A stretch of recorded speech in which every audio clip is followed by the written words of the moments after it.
This episode of the Mimics Fail is sponsored by Taste Invader Tea. Treat yourself to 15% off an order of daring and delicious tea at tasteinvader.co.uk using code TMV. Today we welcome our newest patrons, Derek and Chocomat, and we discuss Rogue Genesia, TT Ride on the Edge, and the wonderful South of Midnight.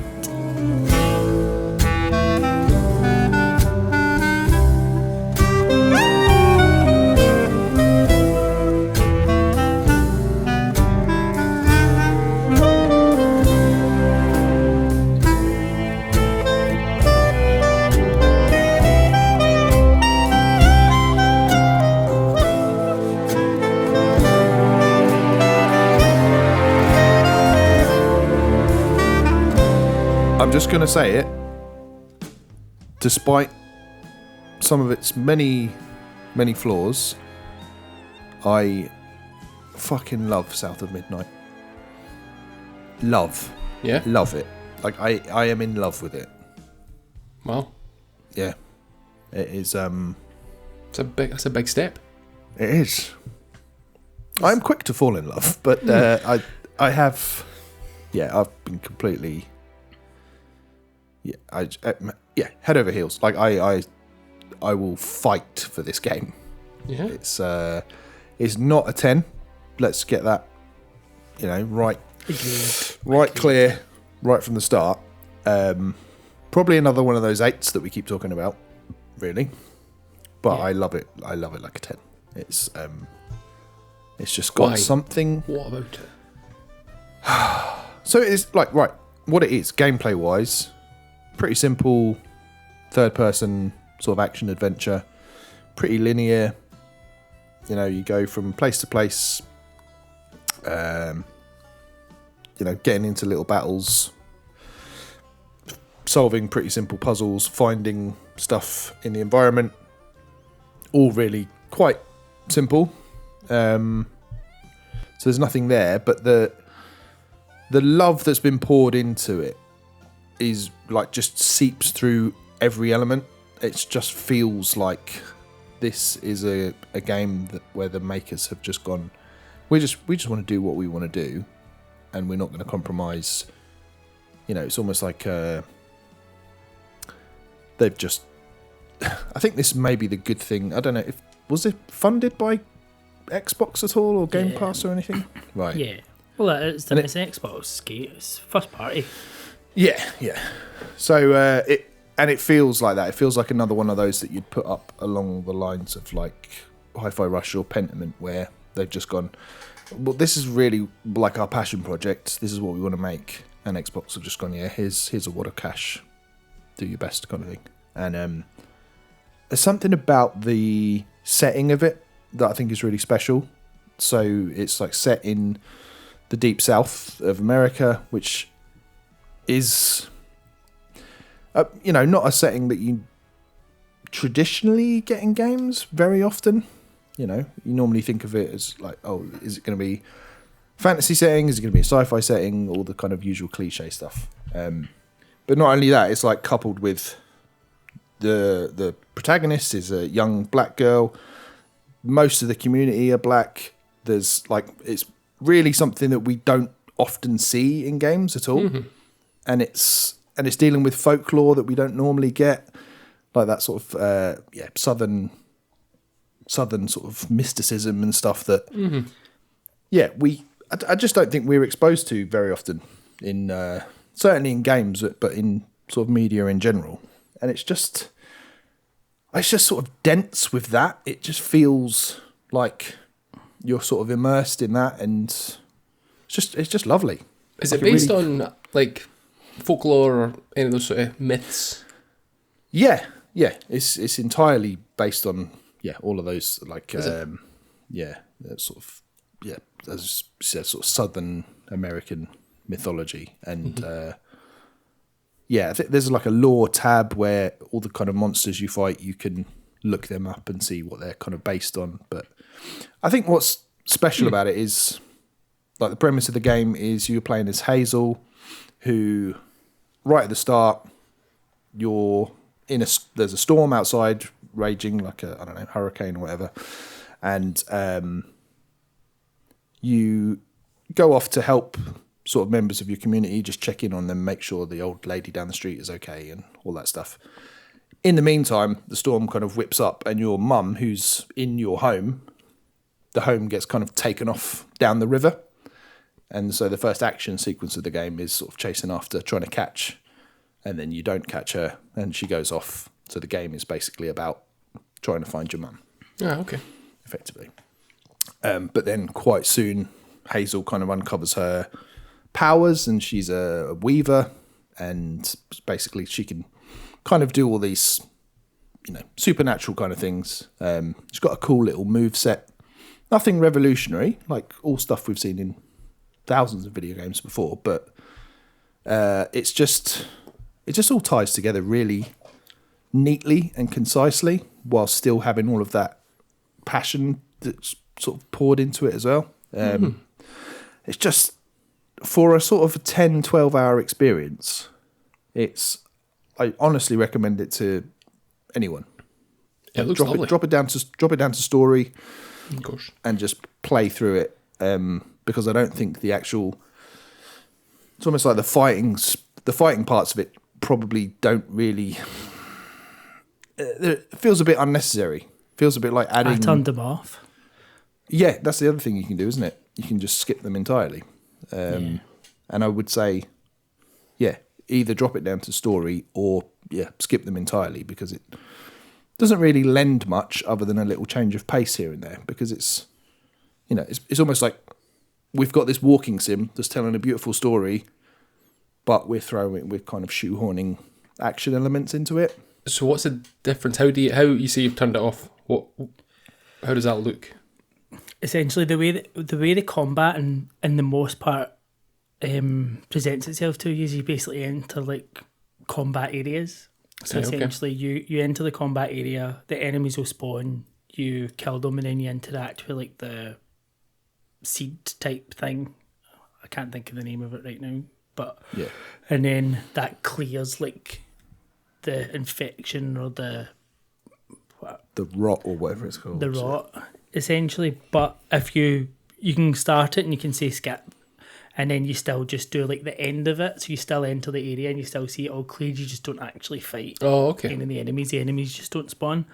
And I think after you've done it the first couple of times, it just gets quite repetitive, and it's the weakest part of the game. And I think for me, I'm just like, you see it coming, you just get a little bit like, I don't really want to go through that again. Like, it's not it's not bad, it's just unnecessary, I think. It's like serviceable combat, but it doesn't do anything. I think, in many ways, it's like I think maybe this didn't review as highly because of stuff like that. I think if they'd have just gone, right, we've got a fucking amazing story, amazing setting, graphic style, everything. We'll get onto the music as well, because Jesus. But like having that all coming together is just like, I think the combat is a bit superfluous to it all. But the story. So she's going around and she's basically, these monsters are sort of, she's almost like learning the backstory of how they became like that, how they became kind of infected and warped and everything. And some of it is like proper heartbreaking. It reminded me of, I told you guys about that moment in Ori that sort of stuck with me visually. There's a moment in this that's exactly like that, and had that exact same impression that kind of just got me a bit sort of choked up. And there's a few moments in this. There's like levity as well, but there's it's really well balanced, I think, in terms of like, it's just an extremely kind of Moorish and lovely experience to play through start to finish. It just oozes charm. Like, it absolutely oozes charm. Like the art style, and it's like, I know a lot of people talk about it as stop motion, but I feel it's almost claymation.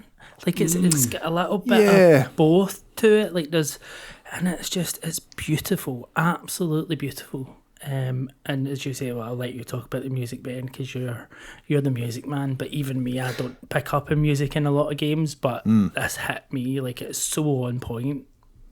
Oh, Yeah. so good. I think that lends to the storytelling part of it. So between every chapter, you get a narrator kind of catching you up on what's just happened, which is quite nice. So like you see the storybook, you see a few little animations of everything you've just been through, and this lovely narrator over the top of it, which sounds a bit like the guy from Bastion, like just to give you an idea of like how that sounds, like really sort of deep, gravelly Southern accent. And then the music also tells the story back to you as well. So like it's got lyrics in it, and the lyrics are directly referencing what you're doing or the part of the story that you're at.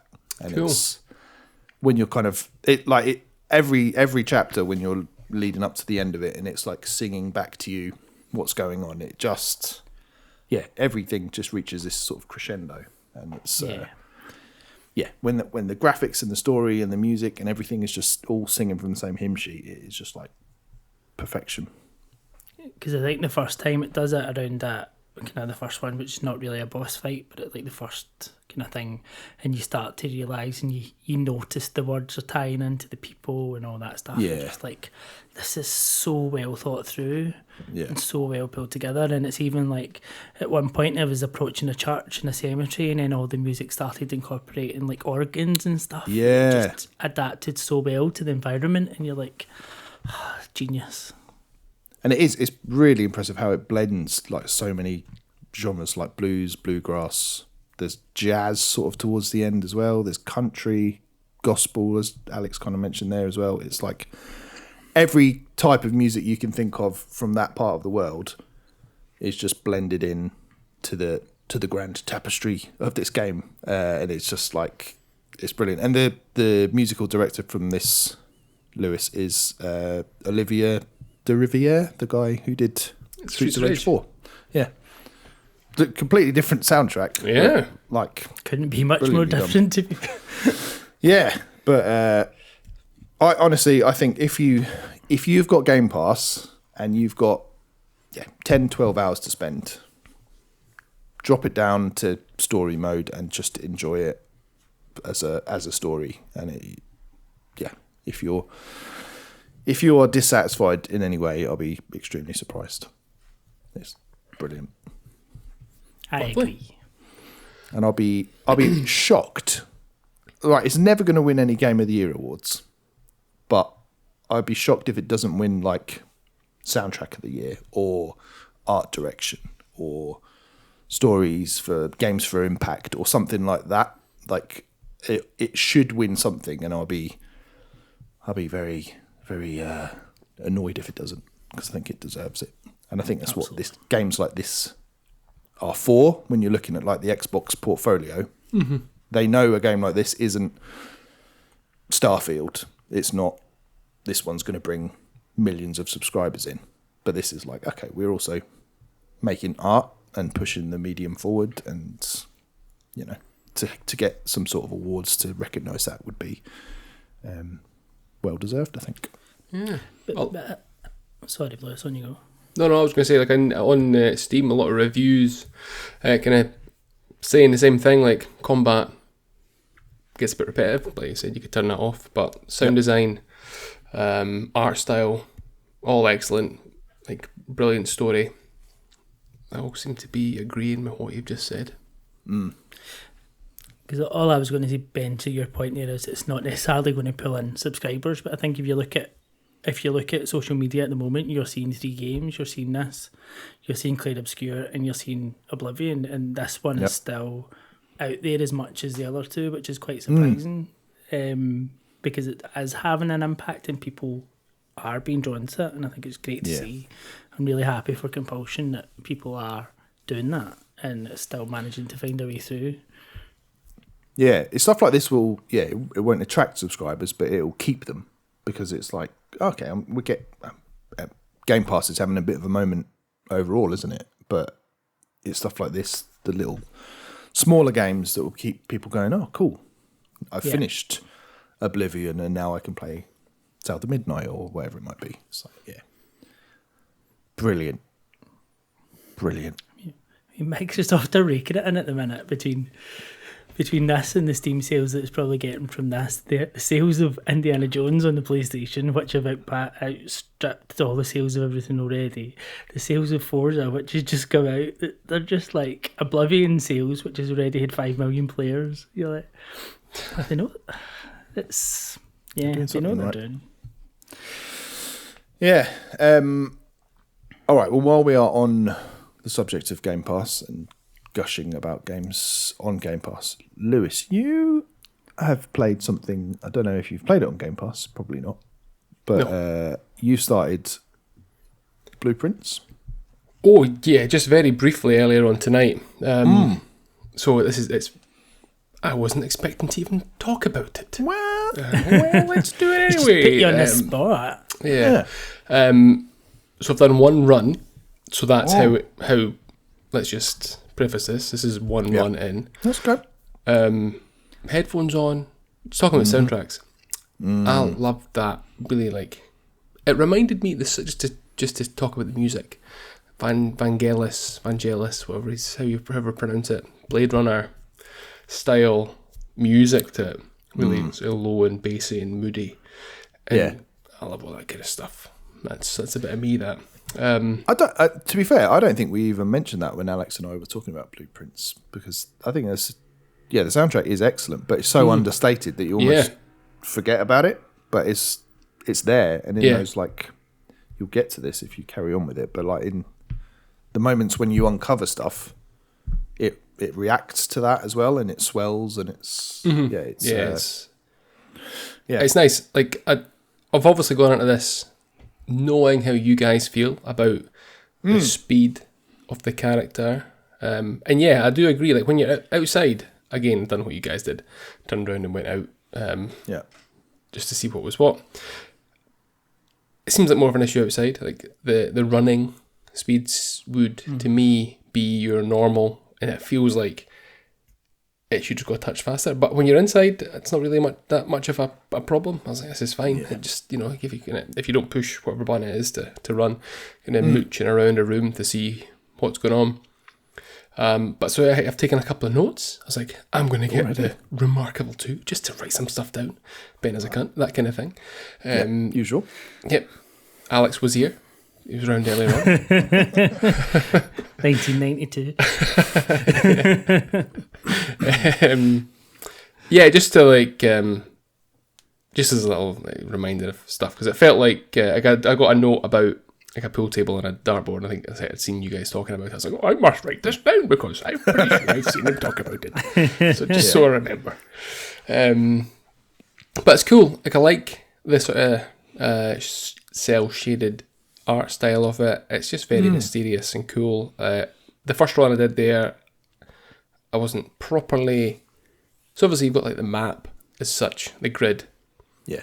And I was just gonna open it up, drafting rooms. I'll set this one. I'll go here, and I did manage to get myself into a dead end. And so I was looking at it going, oh right, now I understand that. Yeah. If I've got a room, it's going off left and right. I can't do that over and over again because I'm just going to get like nowhere. So it sounds cool. Like that's it. Nothing much else to say about it. I'll be very interested to see if you carry on, and if so, where you sort of land with it. Yeah, that's proper. I like this that intro, just the voiceover of the guy like reading, or like not reading as well, but doing the addendum to the will to sort of scrap it. Just proper moody stuff. Yeah. It's like, yes. I like this. Nice. So what have you been getting stuck into then? Before you had a little dabble in Blueprints, what else? Well, apart from that filth that you're drinking that's making you choke. Pure tar. So it's May, right? Sure. Yeah. Sure. It is. It's yes, let's just say it's me. Let's say it's the 8th of May? 7th? Yeah. It's the 7th of May. It's the 7th of May. Yeah. It's around that point. 8th. Is it the 8th? Yeah. I forget. Yeah. What am I doing? It's my daughter's 8th birthday. I shouldn't be doing this. That's priorities for you. It's guys. It's road racing season. Uh-oh. We're coming up to the Northwest 200. We're coming up to the Isle of Man TT, the best time of the year. So I've dusted off the cobwebs and I've been playing a little bit of TT, right on the edge. Because I know how much you guys... no, this is the third one. Okay. The third iteration of the exact same game. And that's the one that came out, what, a couple of years ago? A couple of years ago, yeah. They've not done one since. Yeah. This is the pinnacle. It's the peak. It's probably the easiest to play, to be fair. I've got all of them across a couple of different systems. So what it is it's... I think they have... So I got it last year or the year before, I can't remember. I got it at some point over the last couple of years. And they've kind of fucked about with the menus and how you enter races. And I think it's a little bit contrived. So it's almost like they went for a Horizon style. You can ride around the map and go and start off challenges. And it's just like, I don't want to do this. I just want to go do the TT, do it like 2 laps, because a lap is... Realistically, for someone going into the race, doing 1 lap is going to take you about 25 minutes on your first time, if you're lucky. And you don't give up, because it's really, really difficult. Because it's not unlike other bike games or racing games, you can't rewind. So if you crash at a corner, you can go, I'll push that L1 and rewind a little bit and go back to before I crashed and stop it there. But you can't do that with this. There's no rewind amount. Yeah, it's tough. It's tough. So I think my record is like 2 crashes across, like, I think 17 or 18 minutes. It's so tricky. But where you sort of falling off around like the sort of back 40 or whereabouts? Yeah, like the bungalow. Yeah, the bungalow going up to Black Cup. That stuff. Death trap. I think that's right.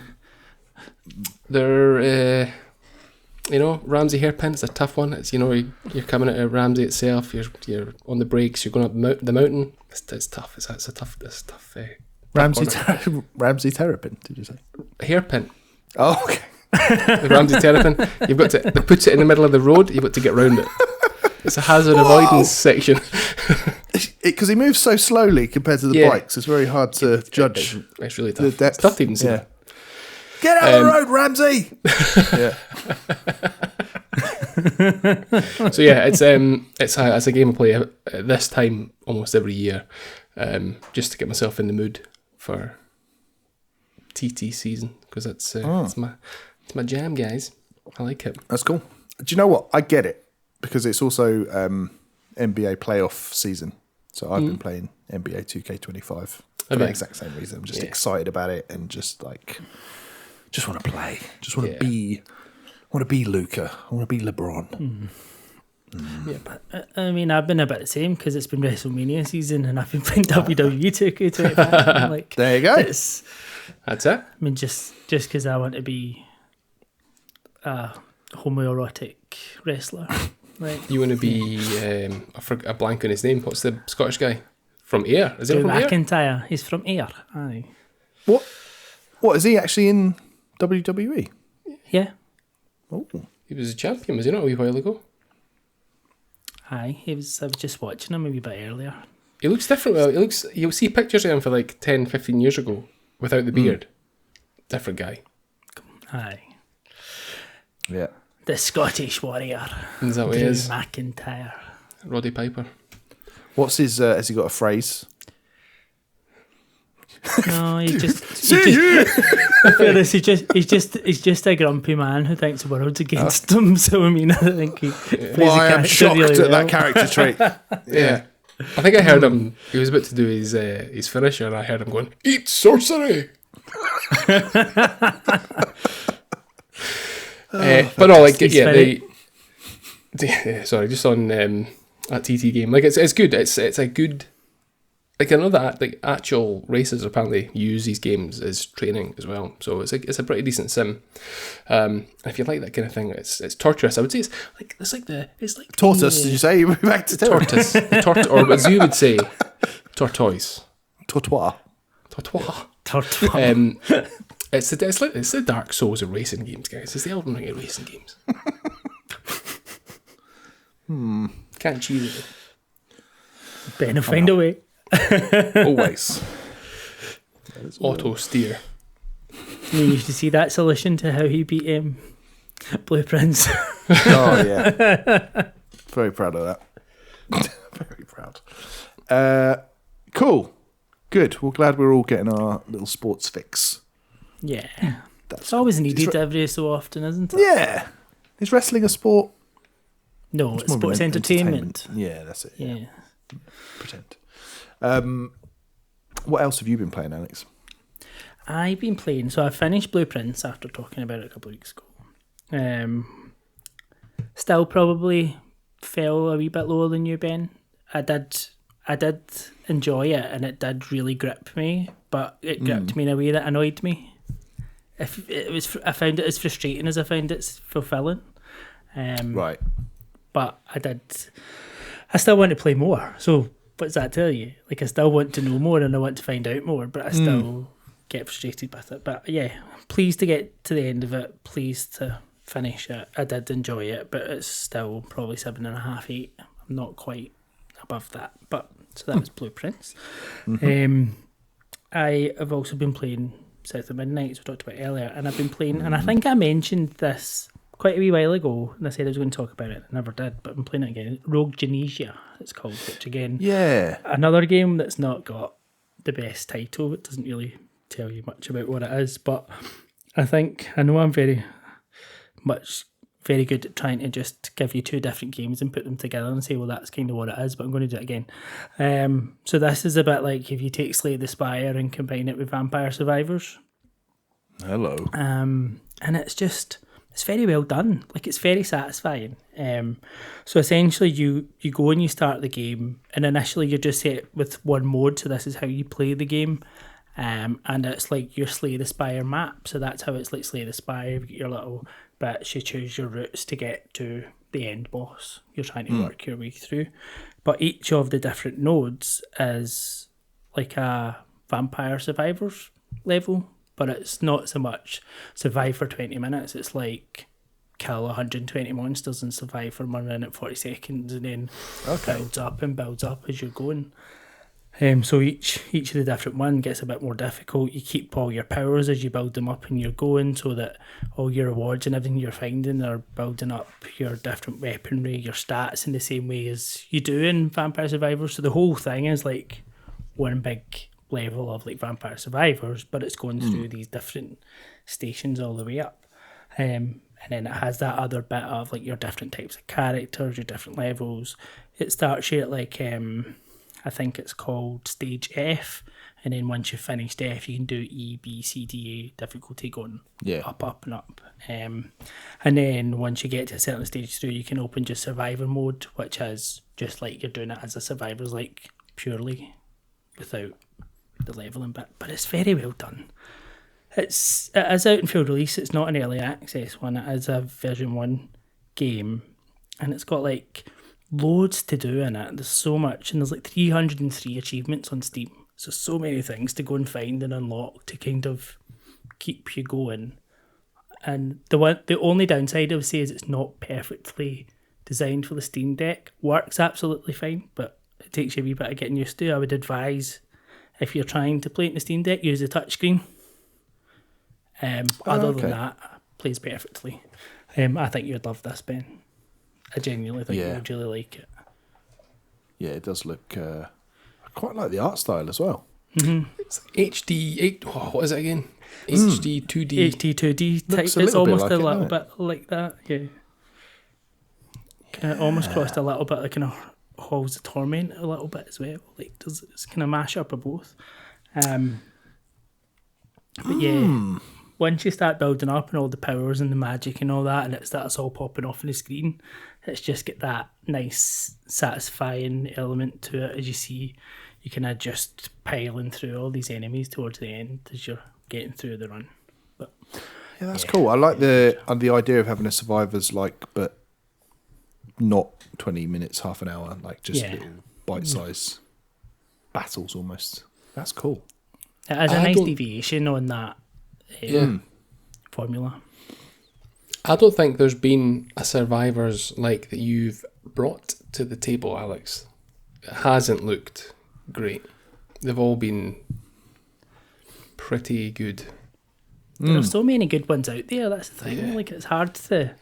I feel like I need to go back through all the ones that I've played and now remember Rank them. we tried to I feel a rank top them. 10 coming on. I feel like I need to go back and see how it is, because I mean I feel like I still don't think anything takes Vampire Survivors off the top, because they just keep adding and adding and adding to that. What was the one you were playing at EGX though? Like on your deck, on your Steam Deck, the one that you Halls put of in Torment, Halls of I think, Torment. wasn't Yeah. it? Okay. Yeah. That was very Didn't you put good. like 70 hours into that or something, didn't you? Yeah. At that point, like, I wonder what it is now.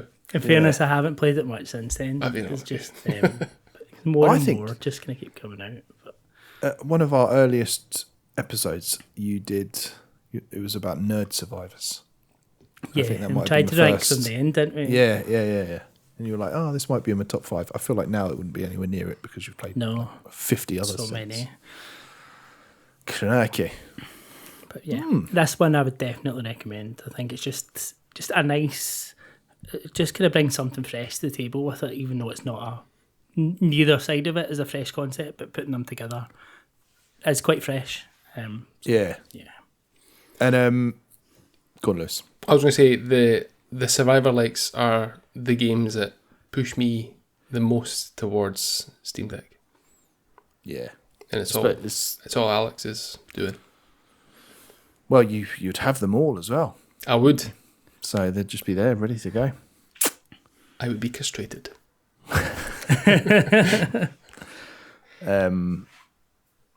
Are you, speaking of Steam Deck games, Alex, you started Promised Mascot Agency as well, didn't you? Oh yeah. Oh, how could I forget about this? This is like it's so good. Like Yeah. this game must have. So you've carried on playing it since last week, because I know you'd only yes. just started it, but yeah, I wondered if Yeah, you're that's- going to carry on. I sat down and I've been playing it on the Steam Deck, and I've actually been playing it on the PC. That's how much I've been enjoying Wow. it. It's been in the full PC. And it's got such a satisfying gameplay loop. Like just that whole driving about in your little van and upgrading your van so you can go and jump, and then when you start being able to throw the little pinky about and fire it like a cannon, you're just like, Brilliant. this is Of course. it's so good. Of course.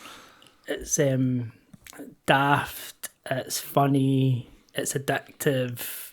Oh, it's so well done. I know I think I've probably said that about 5 times tonight already. But It's nice to have a positive episode, isn't it? yeah. But a game that deserves all the flowers that it's been getting. Like, I just think for something to be so silly yet so engaging, Yeah. they've really done a good job. And I said it last time, I was like, it is like a bulked out Yakuza side game, mini game, and that is, the more and more I play of it, the more that's what it feels like. And I'm not even saying that's a disservice. I think that is a compliment to it, because even the Yakuza mini games are very well thought through and brilliant. very well done in a lot of them. So I mean, that's not it in any way like a disservice to this game, but I just think well done to Kaizen Gameworks. I think they really delivered to this. Yeah. Excellent. That is good to hear. Mm-hmm. Glad I'm not the only one.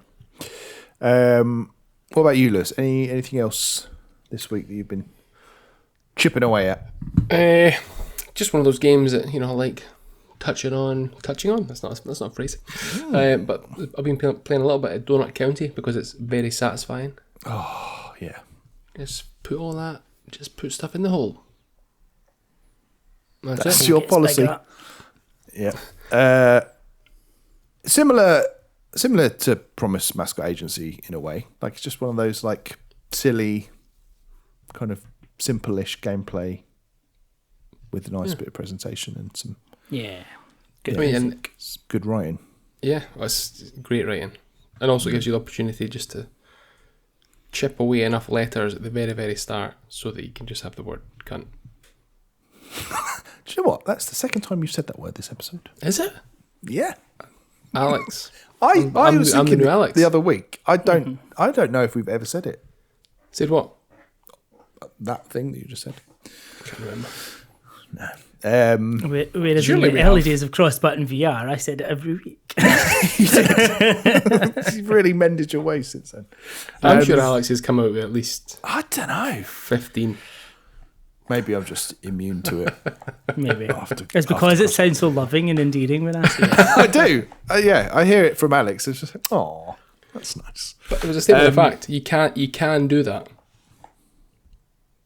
Right, okay. Chip away the letters and spell that. Well, That's there we go. surely the first thing that everybody does. And no trophy for that. Don't think so. That's a shame, isn't it? Maybe, the personal trophy.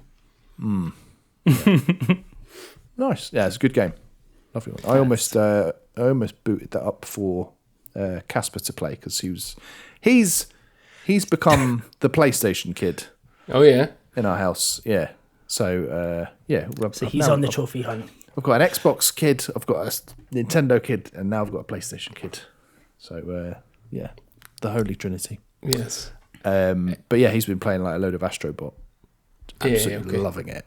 And he's only 3, so it's nice because you can just dick about in Astrobot and it doesn't really matter. Then I was thinking, what are other games like that? And Donut County did spring to mind as being another one. That's again pretty simple and Just easy. there's no real fail state, is there? It's just nice and colourful. Yeah, there's a lot Teach him of... how to spell while he's at it. Exactly. Yeah. There's a lot of dialogue to go through. Yeah, that's the only thing that made me think, oh, actually, maybe not. But he knows how to press. Like, he's my son. He knows how to skip dialogue. And yeah, I would say, yeah, finally, from me, I've started on a game that I love. I will end just to say I have been playing Clair Obscur Expedition 33. Mm-hmm. I will have a lot more to say on it in, next week or the week after or whatever. But safe to say, I fucking love that as well. Yeah. Which is the most predictable thing ever. Yes. But it is, I think I said something along the lines of, it's like, what did I say? It's like Atlas and From Software had a beautiful French baby. And it feels like that. It's like, It's a little baguette.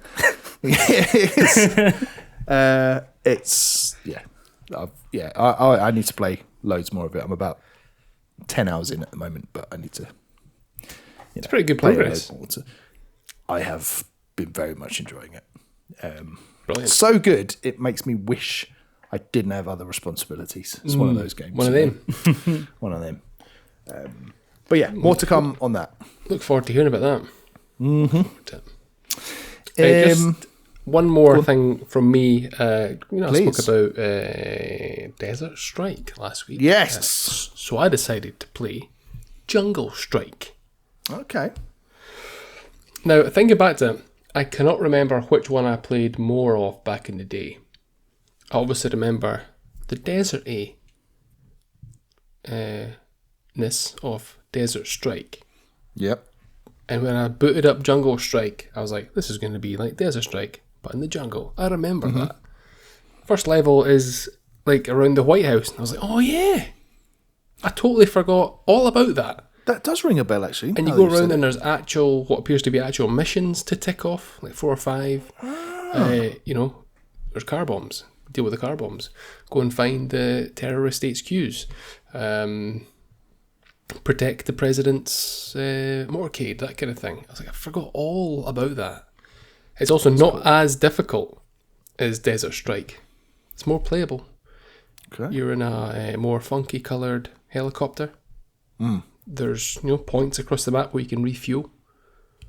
You go in now it might be the same with Desert Strike, but I can't remember because I never got that far. But you can pick up people, so you rescue civilians. Right. A ladder comes down and you rescue them, and they can give you clues as to the car bombs are all in the green station wagons. It's a better game. Wow. Well, there we go. Anyone that's been holding off buying Desert Strike or Jungle Strike, Get Jungle Strike. Go straight to Jungle Strike. It's 30 years old this year. It was released in 1995. Jesus. So you'll get it for a good price. Yeah. Nice. Recommend it. I'd actually, if I was to say either or, Jungle Strike. And does it do you know the name of that dodgy device that you've got? That Jungle Strike is It is R36S right. or something. Tell you what, I've got it in my hands right here. It's right there, look. Because I like the sound. R36S, yeah. R36, and presumably it plays fine, like the likes of Jungle Strike and Plays great. stuff like that. Interesting. Plays great. Not bad. Cool. I may invest. Let's all buy one. You don't need any encouragement device. £30 for the device, and also the 40,000 games that are on it. A nice little pack in of 40,000 games. Brilliant. Well, let's pack this in and have one more game of Guess the Outro. Time Bomb. Oh, it's very matter of fact this week. Yeah. Throw you off. No werewolf. Keep Feel you like I should guessing. be Yeah. wearing a suit. Right, here we go. 10 clues. Guess the game I'm thinking of. That will be the outro music for today. Number 10. Made in the US of A. What games are made there? Ugh. Lots, probably. I can't think of any. Gears of War. That's a great game, isn't it? Imagine. But no. Have you ever got it on the... I don't think you've ever got it on 10, have you? No, I don't think so. No. No. That would be Was that close? pretty... Well, I'm saying nothing. Number 9. Released in the same year as Forza Horizon, Fez, and FTL Faster Than Light. God of War. Nope. It's the... Ooh, get me check my wording here. In fact, no, it doesn't matter that much. It's basically the first video game soundtrack to be nominated for Best Score for Visual Media at the Grammys. First video game soundtrack to be nominated for Best Score. I mean, we're talking here about the mid 2000s. When was Fez released? Well, that was Vita. I had that one. Like, in first Forza Horizon was Xbox into Xbox 360. I'm beginning to think Last of Us. No, Too late? too early. Last of Us is, or the game that Ben is earlier than that. Last of Us is too late. The Ben's game's too early. Right, okay. Maybe something more like Uncharted or something. Because that was earlier. And try that. Yeah. Uncharted. It's not Uncharted, no. Number 7. Same composer as Eternal Strands. So I helped it up there. I should know this because I read a lot up about this game. You did. And you had opinions about the music. Didn't you, Alex? I did, I'm sure I did. I think I said it was rubbish. I think you did.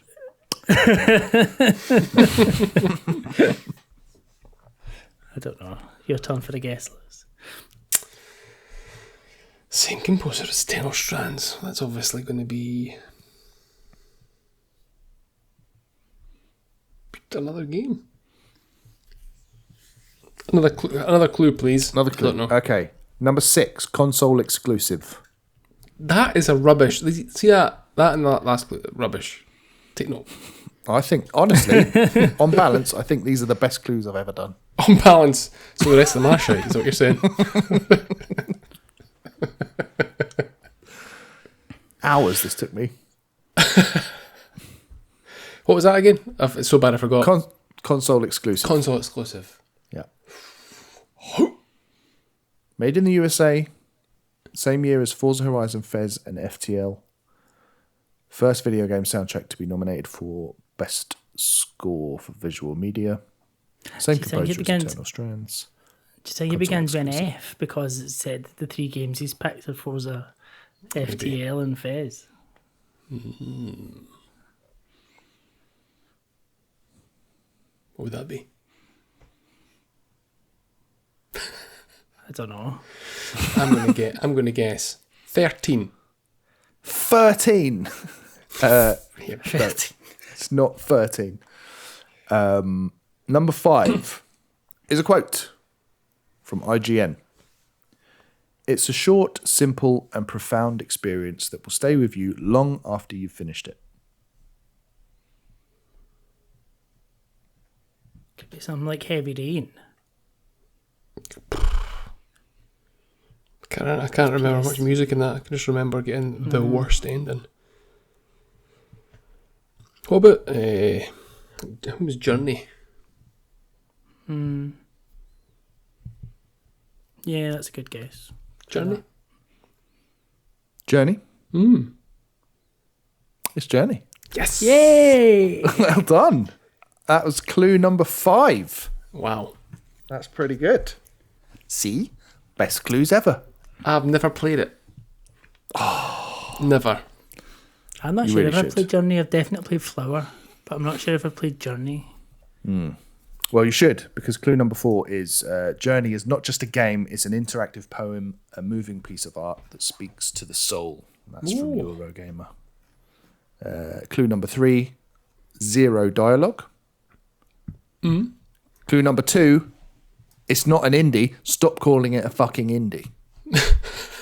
And then clue number 1 is the main protagonist is featured in Astrobot as a bot cameo. Okay. Those are quite tricky clues. They are, but I think when you piece them all together, as you did already, I think you would have For that random stab in the dark. Yeah. Well done. There we go. Journey. Gorgeous. What Gorgeous year soundtrack. was this? 2012. 2012. Okay. Yeah. And Alex was right to pick up on the F games. That was a red herring. So well avoided. So you just try to be gobshite again. Yep. But no, it's such a nice soundtrack. And the composer is Austin Wintory, who's gone on to do loads of other stuff, including Eternal Strands. Everyone else loves the Eternal Strands soundtrack, Alex. I think possibly I mishearing. think I just didn't like the game, to be fair, and the music was just a victim of that. Yeah. I was the same with Control, to be fair. It's just, let's just turn this off and just get through the game. Absolutely outrageous. I get it. The song we are going to listen to from Journey is called Apotheosis, which is an excellent word. It's a smart word. It's a smart word, and it's apparently Yeah. word of the week. It's a classical Greek term. It basically means the highest point in the development of something, or the elevation of someone to divine status. Wow. It's like you weren't reading that there. That was just off the top of the head. Top of my head example. E.g., the Nintendo Switch 2 is the apotheosis of handheld gaming technology. Okay. Nice. So that would be my Like it. example. Yeah. So use that in other pubs and impress your friends. Mm-hmm. There we go. That's what we're all about. Educating. We are. Educate and entertain. That's our mantra. Feel like the BBC. Good. All right. Well, let's have a little listen to that beautiful, beautiful track from the equally beautiful Journey.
Oh, hello.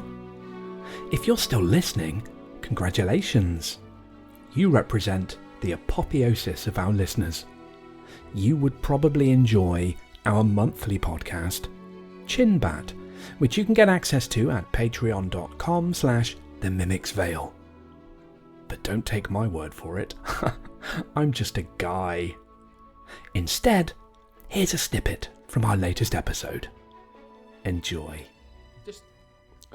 Just curious. How often, if at all, do you drink tap water, Ben? Oh, not very often. So do you have a filter, or do you buy No. bottled water? No. Do you just don't drink it at all? I just very rarely drink just straight up water. I used to, and then I met a lovely lady from Scotland. Who's like, oh, the water's so fucking bad down here. Have you tried? Have you not got any diluting juice? And then I was like, okay, I'll get some whatever that is. And now I can't drink water. I have to have fucking She's right, though. syrup mixed in. It's fine. It all tastes the same. Oh, no, it doesn't. It's Come not. Your to water's Scotland and taste the water. There's no fucking lime in it. It's Yours no has lime got scale water in my added kettle. into it. Stuff added to it. It's hard water. Up here we've got Yes. lovely, fresh, nothing added we're to hard. it. Beautiful water. My mates used to live. It was in Streatham, to be fair to them, but below in the toilet, below the water line, was black. Right. It was horrible. I assume you it was the blaming- water. I think that's. I mean, you've seen my toilet. Exactly. You could eat your dinner out of that. So I sometimes think I was where I was on holiday a couple of weeks ago. The shower was terrible, Right. and all I could think of when I was in this, it was an okay shower, but it was really weak. A weak flow. It was like I could feel myself getting wet. I knew it was wet. I could feel but I was like, I don't feel it. I want to feel the water hitting me. And then I started thinking about your shower, Ben, right. and you could really, really feel that. Oh, it's amazing. I love just getting blasted in the shower.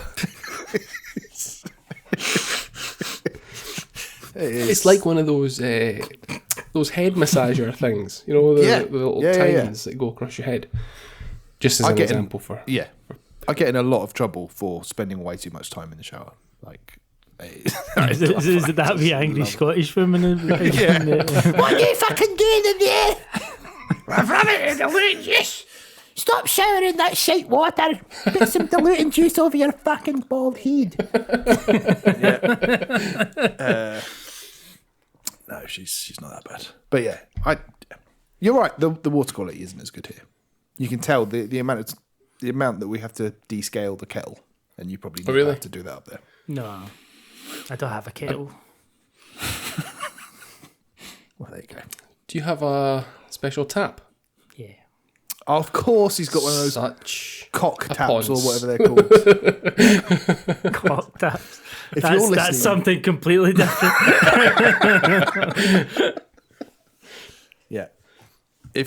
basically, if you've got a pizza oven and you've got one of those taps, Aye. I mean, some kind It of. came with the house, to be fair. No. That's what I say about the wine fridge, but it doesn't stop you taking a piss out of me, does it? Nah.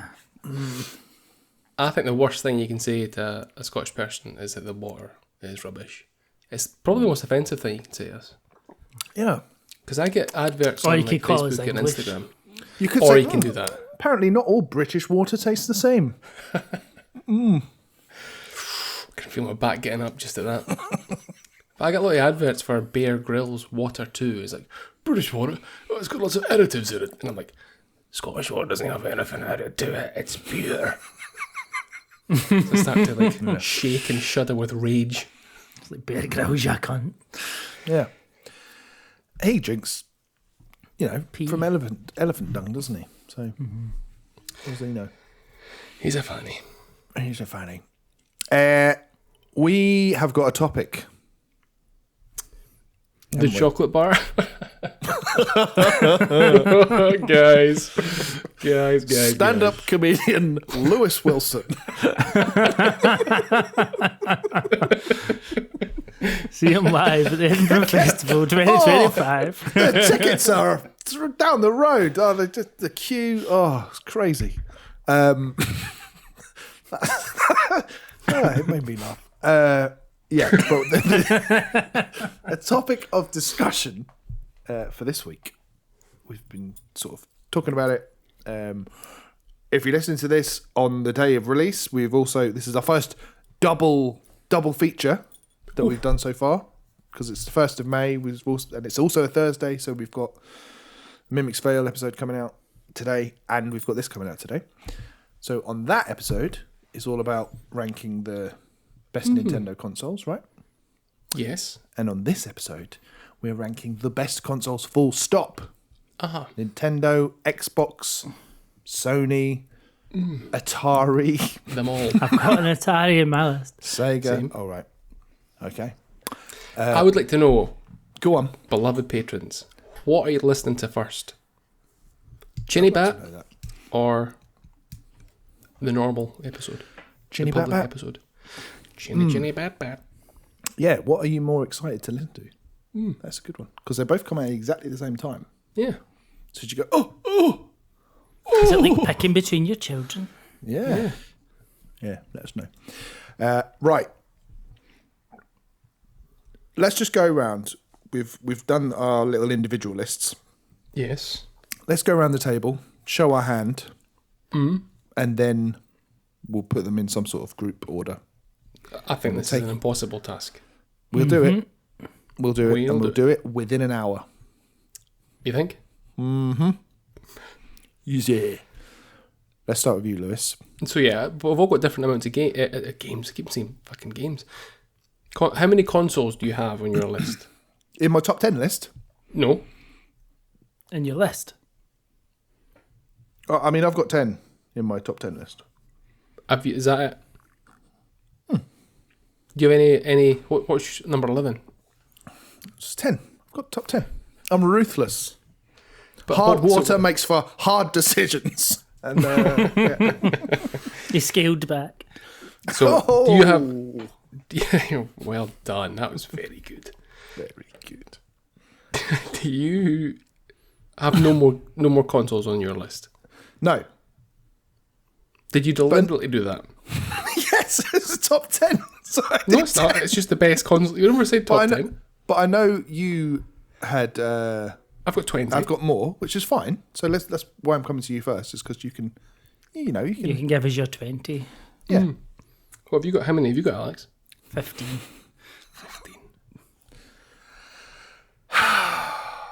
Sorry, I should just say the message that we put out to patrons so they can contribute to this chat.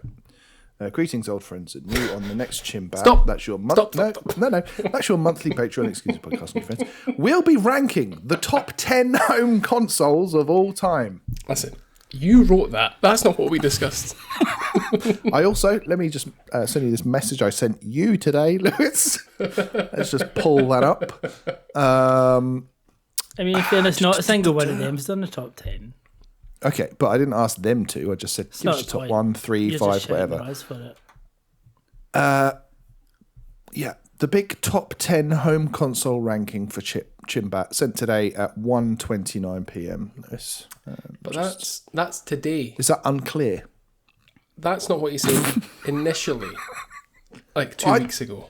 Also, I think it's great that you've got more than 10. It's more to discuss. It might remind me of one that I forgot. Or some Well, I'll remind you of 10 that you've not got. So go ahead. Because you also said you scraped the barrel for 10. Never mentioned that, did you? Oh, we're just airing all of our dirty laundry today.